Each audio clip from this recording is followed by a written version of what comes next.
Pradeep Joshi channel को subscribe करना बिल्कुल फ्री है। सब्सक्राइब करें और इस बेल आइकन को दबाएं हमारे नए वीडियोस सबसे पहले देखने के लिए।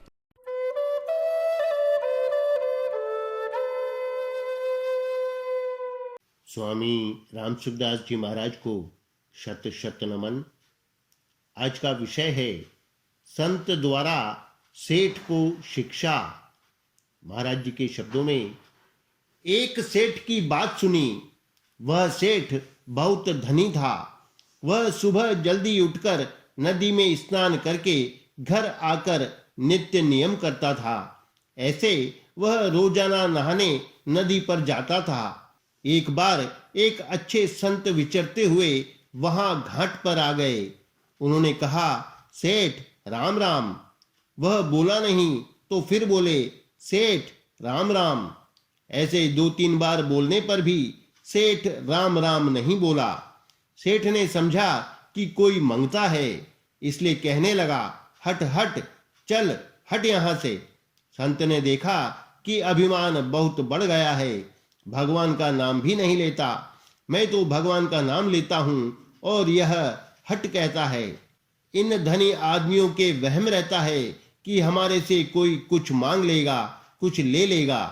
इसलिए धनी लोग सबसे डरते रहते हैं। वे गरीब से, साधु से, ब्राह्मण से, राज्य से, चोरों से, डाकुओं से डरते हैं। अपने बेटा पोता ज्यादा हो जाएंगे तो धन का बंटवारा हो जाएगा, ऐसे भी डर लगता है उन्हें।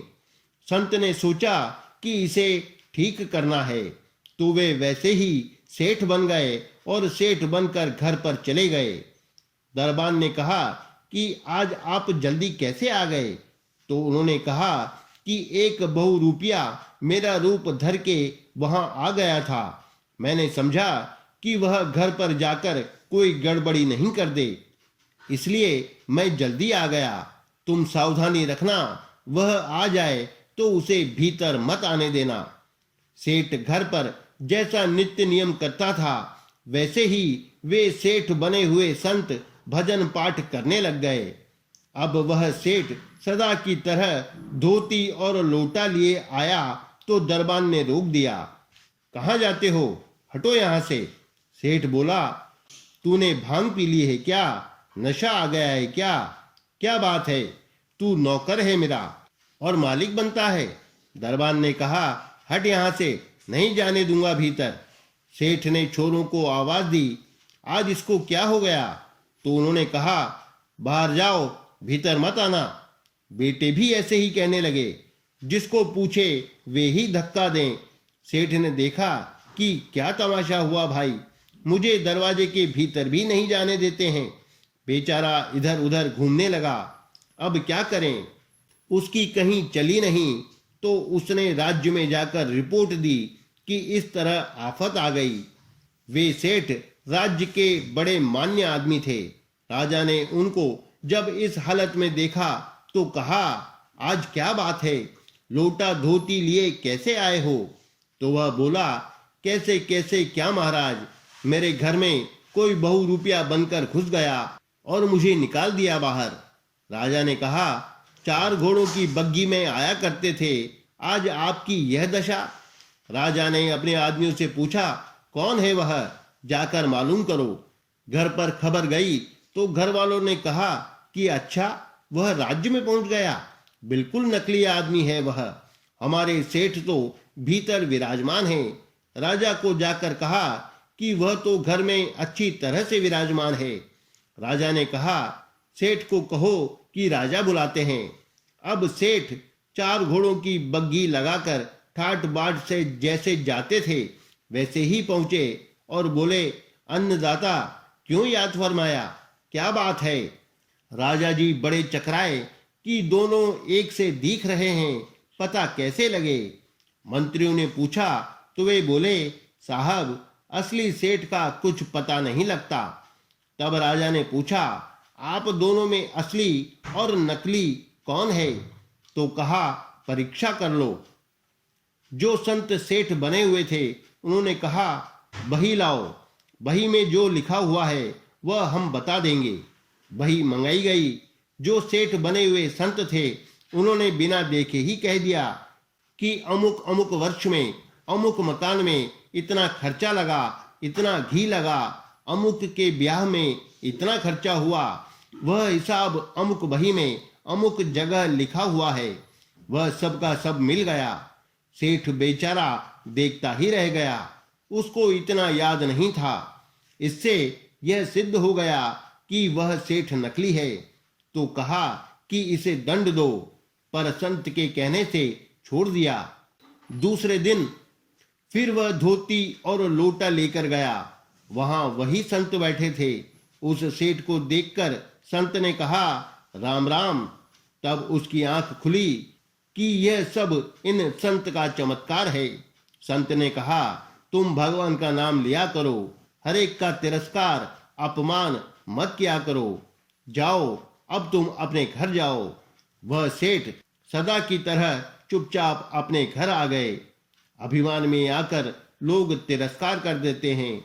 धन का अभिमान बहुत खराब होता है। धनी आदमी के प्रायः भक्ति लगती नहीं। धनी आदमी भक्त होते ही नहीं, ऐसी बात भी नहीं है। राजा अम्बरीश भक्त हुए हैं और भी बहुत से धनी आदमी भगवान के भक्त हुए हैं, परंतु धन का अभिमान उनके नहीं था। उन्हें धन की परवाह नहीं थी। भगवान अभिमान को अच्छा नहीं समझते। नारद जी जैसे भक्त को भी अभिमान आ गया। जिता काम अहमिति मन माही। अभिमान की अधिकता आ गई कि मैंने काम पर विजय कर ली, तो क्या दशा हुई उनकी। भगवान अपने भक्त का अभिमान रहने ही नहीं देते।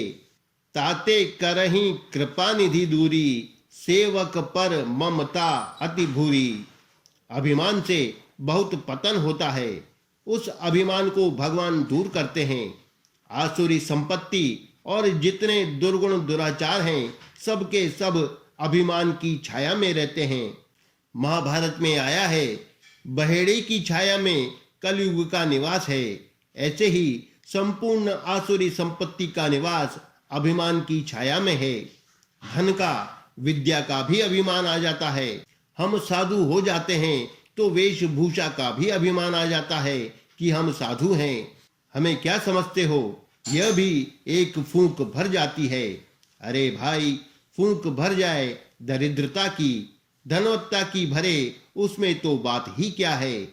धनी के यहाँ रहने वाले मामूली नौकर आपस में बात करते हैं।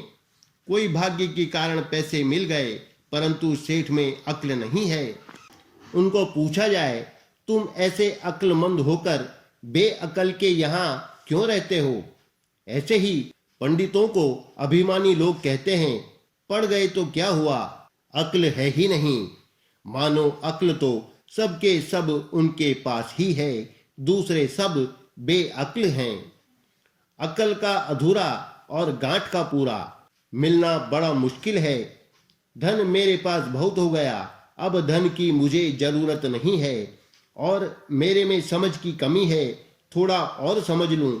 ऐसे सोचने वाले आदमी कम मिलते हैं। दोनों का अजीर्ण हुआ रहता है। दरिद्रता का भी अभिमान हो जाता है। साधारण लोग कहते हैं, सेठ हैं तो अपने घर की सेठानी के हैं, हम क्या धरावें सेठ है तो। यह बहुत ही खराब है। भगवान ही बचाएं तो आदमी बचता है, नहीं तो हर एक हालत में अभिमान आ जाता है। इसलिए अभिमान से सदा सावधान रहना चाहिए।